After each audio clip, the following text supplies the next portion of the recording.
ఓం శ్రీ గురుచరణ కమలేభ్యో నమః. ముందు మాట.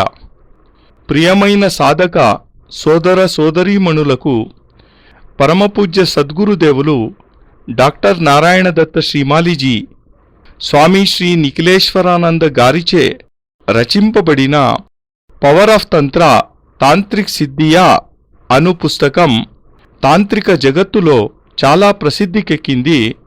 ఆ పుస్తకాన్ని తెలుగులో అనువదించుటకు చాలా ప్రయత్నాలు జరిగినాయి.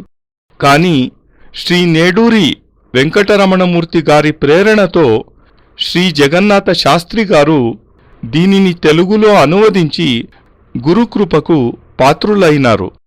తంత్రము అనగా క్షుద్రోపాసనగా భావించే సాధకులకు ఇదో కనువిప్పు. తంత్రశాస్త్రం ఈ కలియుగంలో లోక కళ్యాణార్థం ఎంతటి ఉపయోగాన్ని సంతరించుకున్నదో, దాని ప్రాముఖ్యము ఏమిటో ఈ పుస్తకం చదివిన వారికి అర్థమవుతుంది. డాక్టర్ నారాయణ దత్త శ్రీమాలి స్వామి శ్రీ నిఖిలేశ్వరానందజీ సాన్నిహిత్యాన్ని గురోపదేశాన్ని పొందినవాడికి ఈ గ్రంథం గురించి పొగడ్తలు చెప్పేదానికంటే పాఠకులు చదివి ఈ అనుభవ రసాన్ని ఆస్వాదించి వారి అనుభవాలను నాతో పంచుకుంటారని ఆశిస్తూ సరియైన తంత్ర మార్గాన్ని గురుమార్గ దర్శకత్వంలో ఆచరిస్తూ స్వకల్యాణం లోక కళ్యాణం పొందగలరని ఆశీర్వదిస్తూ జై గురుదేవ్ అంటాను. మీరు అనండి. మీ డాక్టర్ అనిల్ కుమార్ జోషి.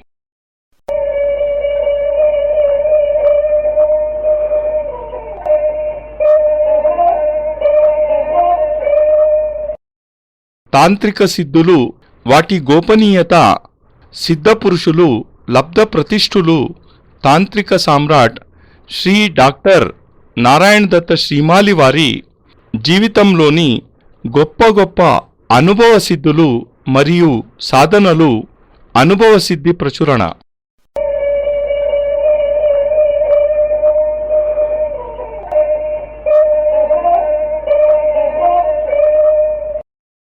తాంత్రిక సిద్ధులు మానవ కళ్యాణానికి ఎప్పుడు ఉపయోగపడతాయో, ఎప్పుడు ఈ మంత్రాలు మనిషి జీవితాన్ని సుఖసంపన్నం చేస్తాయో, ఎప్పుడు యంత్రాలు వ్యక్తిని బాధరహితంగా, ఆరోగ్యంగా, సుఖంగా, సంతోషంగా ఉంచగలుగుతాయో, అప్పుడు నిజంగానే తాంత్రిక శక్తులు కూడా కాలం అందించిన వరదానాలు, కళ్యాణ కారకాలు అవుతాయి. ఈ పుస్తకంలో మన సమకాలీన యుగపురుషుడు వీటిని నిరూపించి చూపించారు.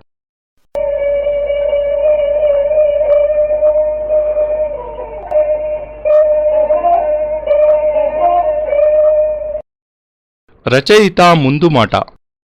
నాకు చాలా ఆనందంగా ఉంది. ఎందుకంటే ఈ గ్రంథం చాలా ముఖ్యమైనది. ఇంతకు ముందు ముద్రింపబడి ఉండలేదు.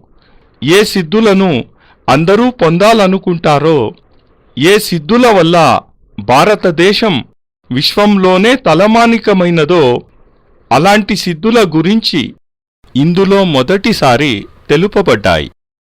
సిద్ధి మరియు సాధన గురించి స్పష్టంగా ఇందులో చెప్పబడ్డవి. ఈ సిద్ధులను సాధన చేయాలన్న సాధకులు తమ శక్తి తత్పరతలను బట్టి సాధన చేసి ఫలితములు పొందగలరు. సాధన అతి క్లిష్టమైన పని. ఇందులో వివరించబడ్డ సిద్ధులు, సాధనలు ప్రామాణికమైనవి.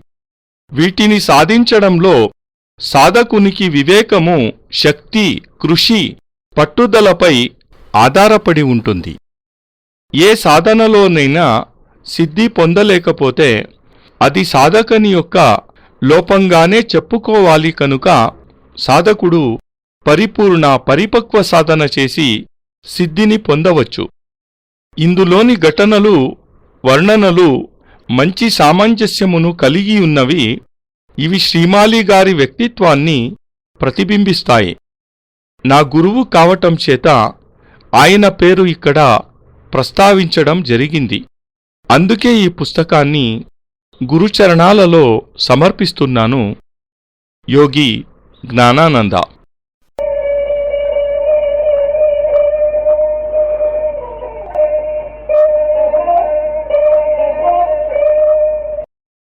ఈ గ్రంథాన్ని ఇచ్చి అనువాదానికి ప్రోత్సహించి గురుసేవ కల్పించిన నేడూరి రమణమూర్తి గారికి, శ్రీ నారాయణదత్త శ్రీమాలి గురుచరణాలకు నా కృతజ్ఞతాభినందనలతో ఈ అనువాదం. జగన్నాథ శాస్త్రి.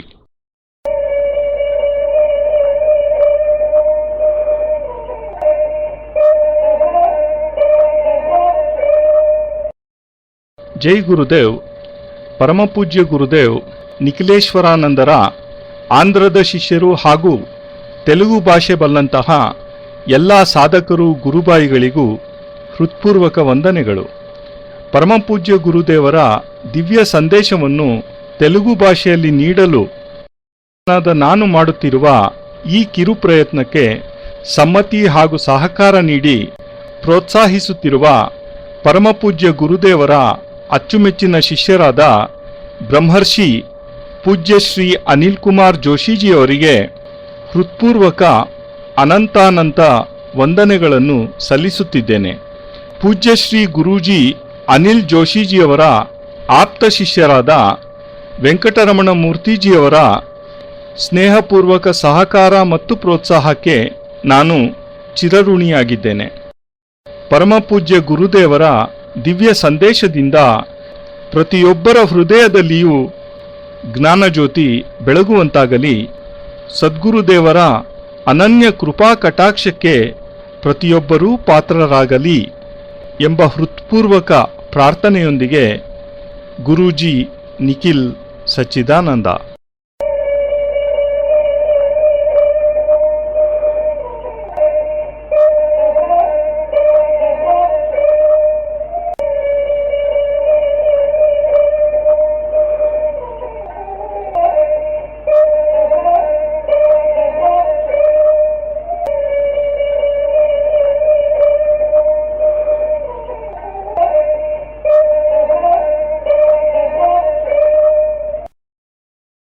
మనోద్గారం, మనోభావన.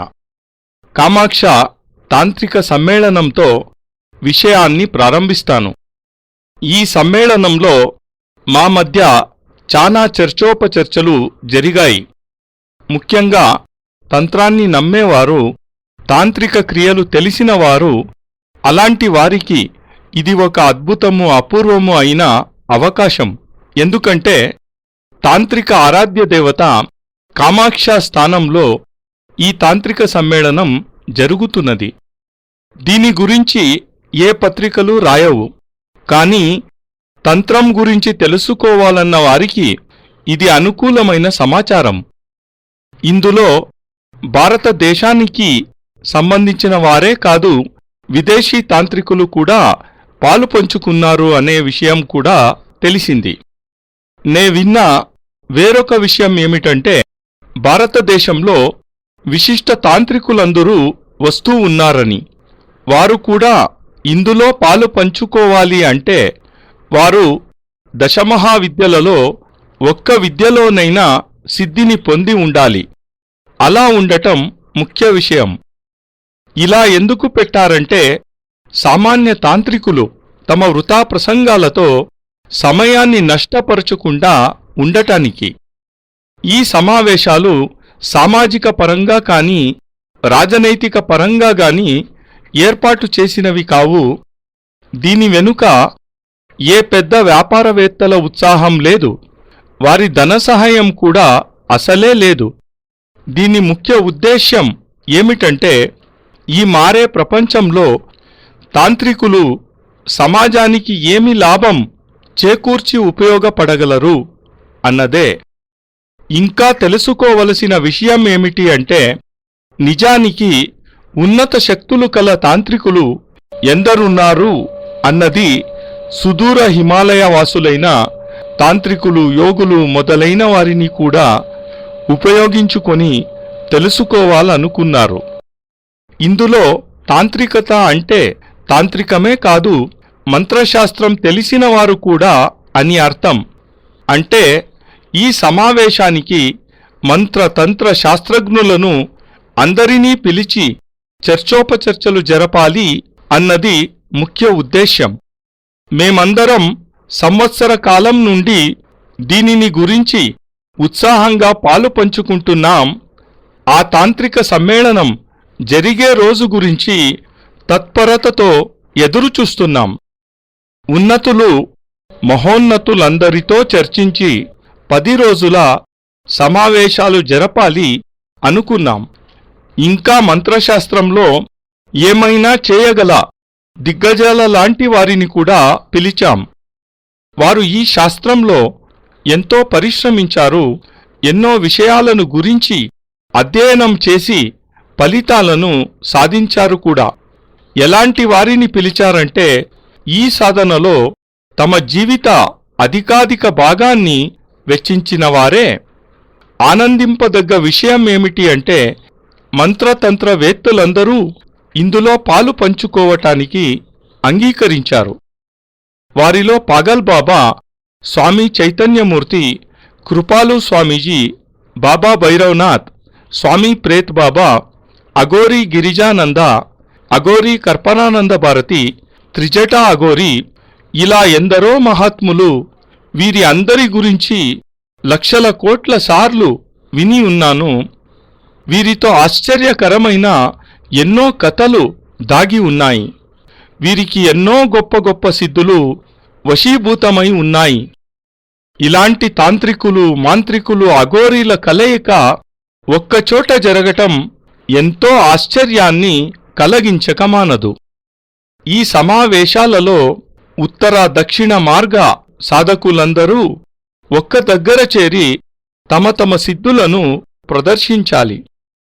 ఈ సిద్ధులను పొందేందుకు చేసే సాధనలో వచ్చే ఆటంకాలు ఏమిటి, వాటిని ఎదుర్కోవడం ఎలా, ఈ సాధనలను, సిద్ధులను సామాన్యులకు అందించడం ఎలా అని నిర్ణయించి నిరూపించాలన్నదే ఈ సమావేశాల ముఖ్య ఉద్దేశ్యం.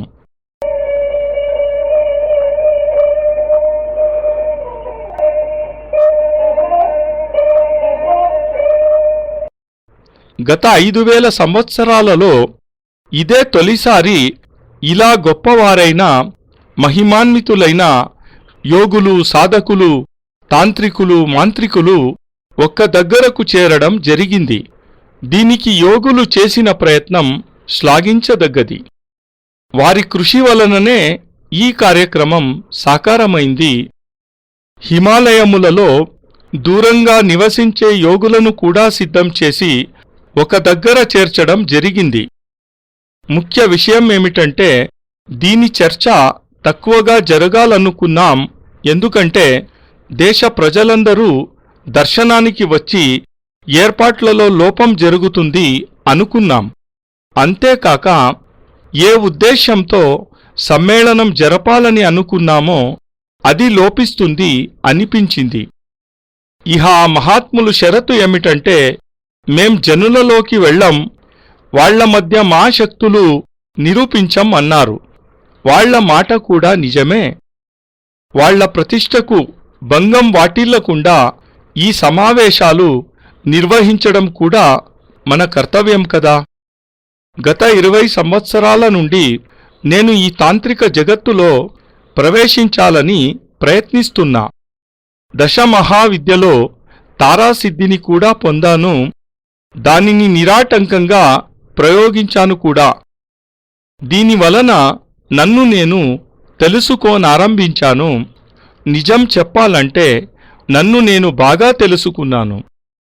ఈ సమ్మేళనంలో చేరగానే నాకు తెలిసిన విషయమేమిటంటే ఇందులో పాల్గొనేవారి ముందు, వారి సిద్ధుల ముందు నేను తృణప్రాయుడను. నా గొప్పతనం వీరి ముందు ధూళికణంతో సమానం. 100 సంవత్సరాలు నేను వాళ్ల పాదాల వద్ద శ్రమించి జ్ఞానాన్ని అర్చించినా అది తక్కువే అవుతుంది.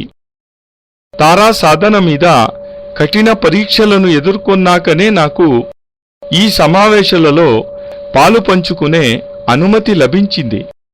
గత 20 సంవత్సరాలలో తెలుసుకోలేనివి ఈ సమావేశాలలో తెలుసుకోగలనని అనిపించింది.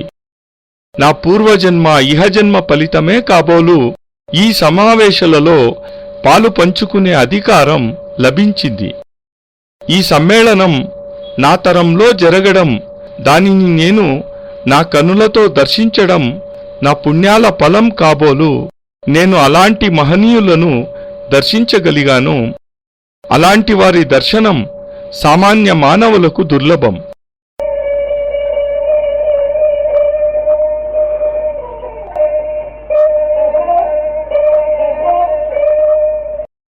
ఈ దేశంలో తంత్రమంత్రాలు జీవించి ఉన్నాయంటే కారణం ఈ విశిష్ట సాధకుల ఫలితమే. వీరంతా సాధకులు కాదు, తంత్రాల మంత్రాల యొక్క సాక్షాత్ స్వరూపాలు. జీవనారంభంలో నేను లా చేశాను, ఉన్నత శ్రేణిలో ఉత్తీర్ణత కూడా సాధించాను. కానీ నేను ఓసారి ఓ తప్పు చేశాను.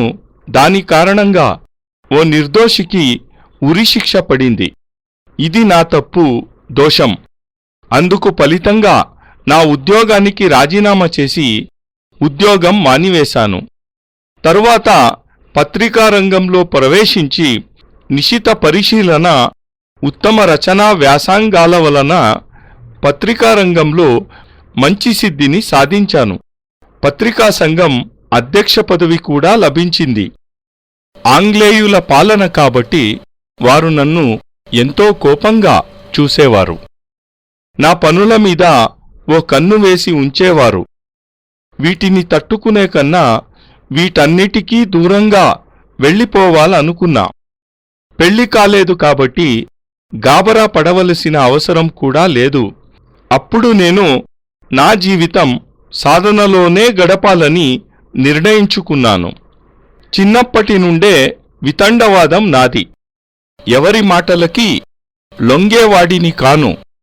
ఎవరినైనా నా మాటల తూటాలతో దొల్లతనాన్ని బయటపెట్టి వివశులను చేసేవాడిని. వాళ్ల లోపాలు బయటపడిపోయేవి. ఇలా వాళ్లకి లొంగడానికి బదులు వీళ్లే నాకు లోబడిపోయేవారు. సాధు జీవనం ప్రారంభించాక కూడా ఈ అలవాట్ల వలన శత్రువులు పెరిగిపోయేవారు. ఏ సాధువు సాధకుని దగ్గర చేరినా 4 లేక 5 గంటల సాంగత్యంలోనే వాళ్ల లోపాలను బయట పెట్టేగలిగేవాడిని. నా పత్రికా ఆలోచనలు ఎవరినీ నమ్మనిచ్చేవి కావు. ఇప్పటికీ కూడా నేను ఈ అలవాటును మానుకోలేకపోయాను. న్యాయశాస్త్రం చదవటం వలన, పత్రికా రంగంలో తిరగటం వలన, న్యాయశాస్త్ర అధికారి కావడం వలన మంచి వాక్పటుత్వం వచ్చి ఎదుటివారి వాదనలతోనే వారినే గాయపరచగలిగే వాడిని. పత్రికా రంగంలో ఉండటం చేత ఎదుటివారి లోపాలను ఎత్తి చూపగలిగే వాడిని. అలా నేను ఎవరినీ గురువుగా స్వీకరించలేదు, నమస్కరించాలనుకోలేదు. ఎందుకంటే అలాంటి సాధన సంపత్తి కాని, జ్ఞానం కాని వారి దగ్గర ఉండేది కాదు. గత 20 సంవత్సరాల నుండి ఎందరో 100 మంది సాధువులను, మాంత్రికులను, తాంత్రికులను కలుస్తూ వచ్చాను. వారి దగ్గర ఎంతో కొంత నేర్చుకోగలిగాను. కాని వారి వలన ప్రభావితుడిని కాలేకపోయాను. నాకింతవరకు పరిపూర్ణ వ్యక్తిత్వం గల వ్యక్తి లభించలేదు. అందుకే నేనెవరి వద్ద మనస్ఫూర్తిగా మొకరిల్లుతూ లేదు. నాకు లభించిన జ్ఞానం అంతా ఖండఖండాలుగానే లభించింది. నేను ప్రభావితుడనయ్యే వరకు నా నోటి నుండి గురు శబ్దం రానే రాదు. అంటే గత 20 సంవత్సరాల నుండి గురువిహీనంగానే కాలం గడిపాను. అయినప్పటికీ ఈ సమయంలో నేను కొన్ని తాంత్రిక క్రియలను నేర్చుకున్నాను. కొందరి క్రియలకు ప్రభావితుడిని కూడా అయ్యాను. విశిష్ట సాధకులతో కలిశాను కూడా. బూత్ బాబా దగ్గర నేను విశిష్ట తాంత్రిక సాధన అయిన తారా సాధన కూడా చేశాను. అతని పట్ల నా శ్రద్ధ కూడా పెరిగింది. కానీ నా పాత్రిక ప్రవృత్తి ఎప్పటికప్పుడు బయటకు వస్తూ ఆయన కండ వ్యక్తిత్వాన్ని మాత్రమే చూడగలగడం జరిగింది. ఇంతవరకు ఉన్నత విలువలు కలిగిన పరిపూర్ణ వ్యక్తిత్వం నాకు లభించనూ లేదు, నాకు గురువు కానూ లేదు. కొందరు తాంత్రికులు కలిశారు. వారు వామమార్గ సాధకులు. దక్షిణ మార్గ సాధనలో కక గగ ఢలు కూడా వారికి రావు. కొందరు దక్షిణ మార్గ సాధకులు కలిశారా కాని వారికి వామమార్గ సాధన తెలియదు. కొందరు హఠమార్గ సాధకులు కలిశారు. వాళ్ల దగ్గర సిద్ధులు కూడా ఉన్నాయి. అవి సామాన్యమైన సిద్ధులు మాత్రమే. వాళ్ళు సామాన్య జనాలని తమ సిద్ధులతో ఆకట్టుకోగలరు కాని నన్ను ఆకట్టుకోలేకపోయారు. కొందరు పండితులు, మంత్రశాస్త్రజ్ఞులు కలిశారు. వారు తమ మంత్రాల ద్వారా ఎన్నో అలౌకిక కార్యాలు చేయడంలో దక్షులు కాని అంతకు మించి వారి దగ్గర మరి ఏమీ లేదు. ఇంతకీ నేను చెప్పేది ఏమిటంటే, ఏమి నా దౌర్భాగ్యమో కాని ఇంత తిరిగినా కూడా పరిపూర్ణ సాధకుడు నాకు ఇంతవరకు దొరకనే లేదు. వామ దక్షిణ మార్గ సాధనలు రెండూ తెలిసినవాడు, రెంటినీ కలిగి క్షేత్రాధిపత్యం కలవాడు, మంత్రజ్ఞానం కూడా పరిపూర్ణంగా కలవాడు, అఘోర సాధన పరిపూర్ణంగా తెలిసినవాడు, గోరక్ష సాధనలో జ్ఞానం కలవాడు, ఇలాంటివాడు ఇంతవరకు దొరకలేదు. ఈ లక్షణాలన్నీ ఒక్కరిలో ఉంటే వాడు పరిపూర్ణుడు అనిపించుకుంటాడు. అలాంటివాడు వచ్చే వరకు నా తల ఎవరి వద్ద వంగనే వంగదు.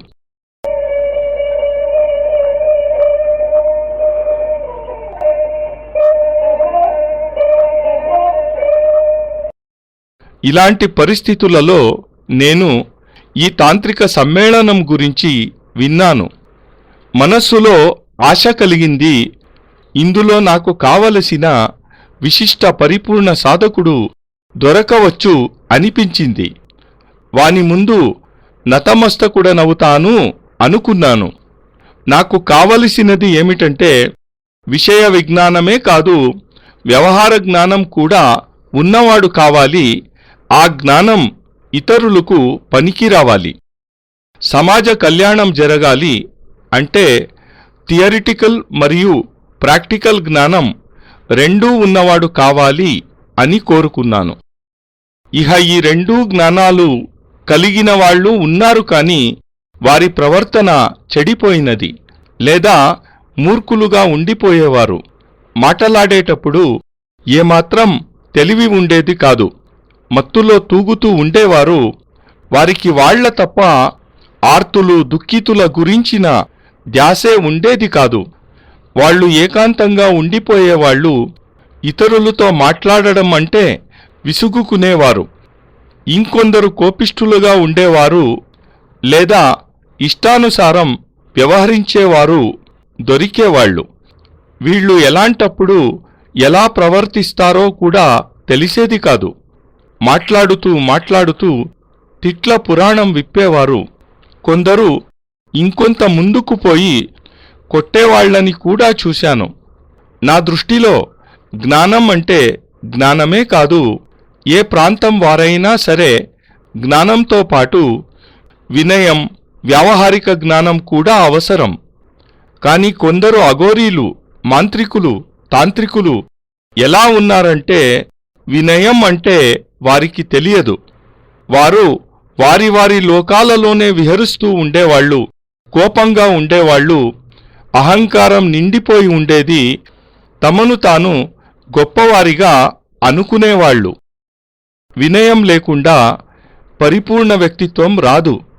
వినయంతో కూడిన సాధన చేసే సాధకుడు తనంతట తానే విశిష్టమైన వాడు అయిపోతాడు. నేను చదివిన విషయం ఒకటి గుర్తుకు వస్తోంది. ఒకసారి ఋషులు మునుల సభ జరిగింది. అందులో జరిగిన చర్చలో దేవతా శ్రేష్ఠుడెవరు అనే ప్రశ్న వచ్చింది.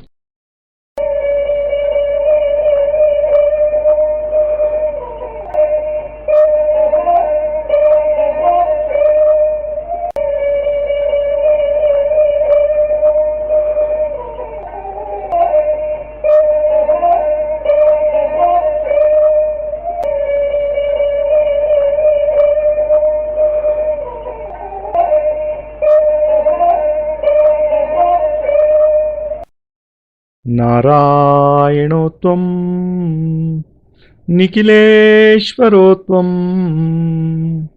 ಮಾತಾ ಪಿತಾ ಗುರು ಆತ್ಮಾ ತ್ವಮೇವಂ ಬ್ರಹ್ಮಾ ತ್ವಂ ವಿಷ್ಣುರುದ್ರ ತ್ವಮೇವಂ ಸಿದ್ಧಾಶ್ರಮೋ ತ್ವಂ ಗುರುವಂ ಪ್ರಣಮ್ಯಂ ತ್ವಮೇವ ಮಾತಾ ಚ ಪಿತಾ ತ್ವಮೇವ ತ್ವಮೇವ ಬಂಧುಶ್ಚ ಸಖಾ ತ್ವಮೇವ ತ್ವಮೇವ ವಿದ್ಯಾ ದ್ರವಿಣಂ ತ್ವಮೇವ ತ್ವಮೇವ ಸರ್ವಂ ಮಮ ದೇವ ದೇವಾ.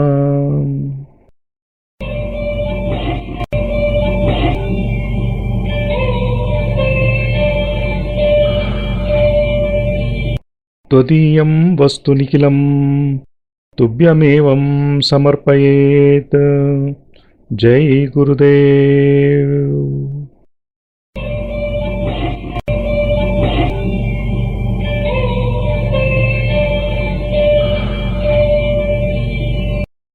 ಪರಮಪೂಜ್ಯ ಗುರುದೇವ್ ಯೋಗಿರಾಜ್ ಸ್ವಾಮಿ ನಿಖಿಲೇಶ್ವರಾನಂದಜಿ ಮಹಾರಾಜರ ಪವಿತ್ರತಮ ದಿವ್ಯ ಚರಣಾರವಿಂದಗಳಲ್ಲಿ ಸಪ್ರೇಮಪೂರ್ವಕ ಸಮರ್ಪಣೆ ಈ ಭಾವಾನುವಾದ ಅತ್ಯಂತ ಕೃತಜ್ಞತಾಪೂರ್ವಕವಾಗಿ ಗುರೂಜಿ ನಿಖಿಲ್ ಸಚ್ಚಿದಾನಂದ.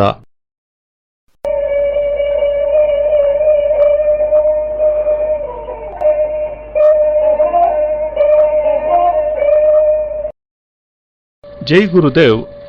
ಪರಮಪೂಜ್ಯ ಗುರುದೇವ್ ನಿಖಿಲೇಶ್ವರಾನಂದರ ಆಂಧ್ರದ ಶಿಷ್ಯರು ಹಾಗೂ ತೆಲುಗು ಭಾಷೆ ಬಲ್ಲಂತಹ ಎಲ್ಲ ಸಾಧಕರು ಗುರುಬಾಯಿಗಳಿಗೂ ಹೃತ್ಪೂರ್ವಕ ವಂದನೆಗಳು. ಪರಮಪೂಜ್ಯ ಗುರುದೇವರ ದಿವ್ಯ ಸಂದೇಶವನ್ನು ತೆಲುಗು ಭಾಷೆಯಲ್ಲಿ ನೀಡಲು ಕನ್ನಡಿಗನಾದ ನಾನು ಮಾಡುತ್ತಿರುವ ಈ ಕಿರು ಪ್ರಯತ್ನಕ್ಕೆ ಸಮ್ಮತಿ ಹಾಗೂ ಸಹಕಾರ ನೀಡಿ ಪ್ರೋತ್ಸಾಹಿಸುತ್ತಿರುವ ಪರಮಪೂಜ್ಯ ಗುರುದೇವರ ಅಚ್ಚುಮೆಚ್ಚಿನ ಶಿಷ್ಯರಾದ ಬ್ರಹ್ಮರ್ಷಿ ಪೂಜ್ಯ ಶ್ರೀ ಅನಿಲ್ ಕುಮಾರ್ ಜೋಶಿಜಿಯವರಿಗೆ ಹೃತ್ಪೂರ್ವಕ ಅನಂತಾನಂತ ವಂದನೆಗಳನ್ನು ಸಲ್ಲಿಸುತ್ತಿದ್ದೇನೆ. ಪೂಜ್ಯ ಶ್ರೀ ಗುರೂಜಿ ಅನಿಲ್ ಜೋಶಿಜಿಯವರ ಆಪ್ತ ಶಿಷ್ಯರಾದ ವೆಂಕಟರಮಣ ಮೂರ್ತಿಜಿಯವರ ಸ್ನೇಹಪೂರ್ವಕ ಸಹಕಾರ ಮತ್ತು ಪ್ರೋತ್ಸಾಹಕ್ಕೆ ನಾನು ಚಿರಋಣಿಯಾಗಿದ್ದೇನೆ. ಪರಮಪೂಜ್ಯ ಗುರುದೇವರ ದಿವ್ಯ ಸಂದೇಶದಿಂದ ಪ್ರತಿಯೊಬ್ಬರ ಹೃದಯದಲ್ಲಿಯೂ ಜ್ಞಾನಜ್ಯೋತಿ ಬೆಳಗುವಂತಾಗಲಿ. ಸದ್ಗುರುದೇವರ ಅನನ್ಯ ಕೃಪಾ ಕಟಾಕ್ಷಕ್ಕೆ ಪ್ರತಿಯೊಬ್ಬರೂ ಪಾತ್ರರಾಗಲಿ ಎಂಬ ಹೃತ್ಪೂರ್ವಕ ಪ್ರಾರ್ಥನೆಯೊಂದಿಗೆ ಗುರೂಜಿ ನಿಖಿಲ್ ಸಚ್ಚಿದಾನಂದ.